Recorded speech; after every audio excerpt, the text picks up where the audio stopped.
In my last video, I promised you that I would show you my new Propagator setup, and this is it. But before we get into the details on this, let me just show you the video of what it looked like just a couple of weeks ago.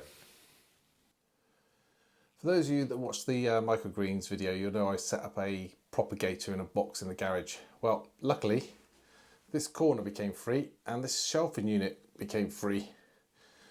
So at the moment I've just got it set up, but I'm going to be souping this up, adding another layer on the top and enclosing it all in the coming weeks. So stay tuned for that.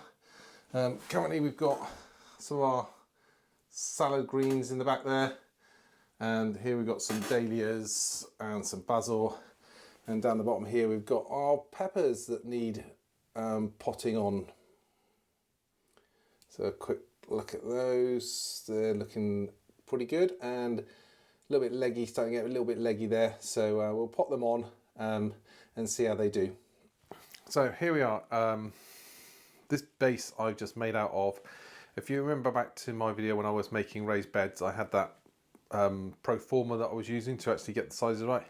Well, I don't need that anymore, so I've cut that down to make a nice little table. And this is here the original rack that we had. That was the IKEA rack.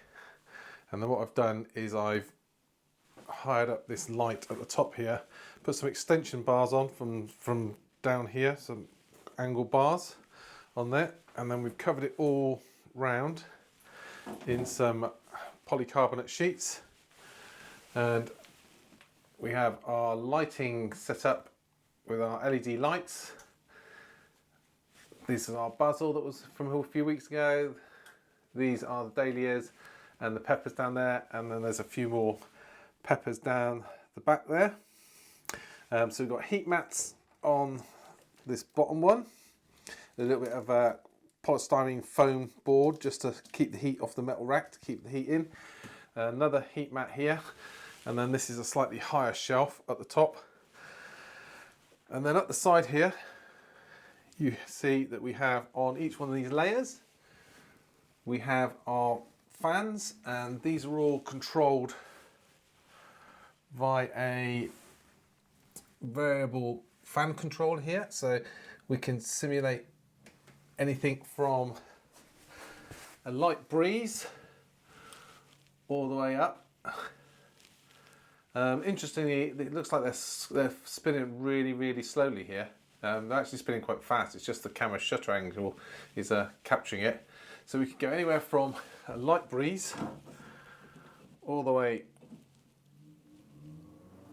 up to a strong gust in here if we want, and that just keeps the ventilation in. And there it is. So we'll be loading this up over the next few weeks. We'll get some sweet peas in there, and then we'll be putting our tomatoes and cucumbers in there. And that is the new one, as I say. It's all enclosed now with polycarbonate sheets, and all ready for us to grow. A little bit of cable management needed just down here, just to need to sort that out with the two heat mat controllers, and then all the light controllers down the side. But there we go. That is it. And join me, hit the subscribe button, and you'll see me growing stuff on in here and seeing how it goes.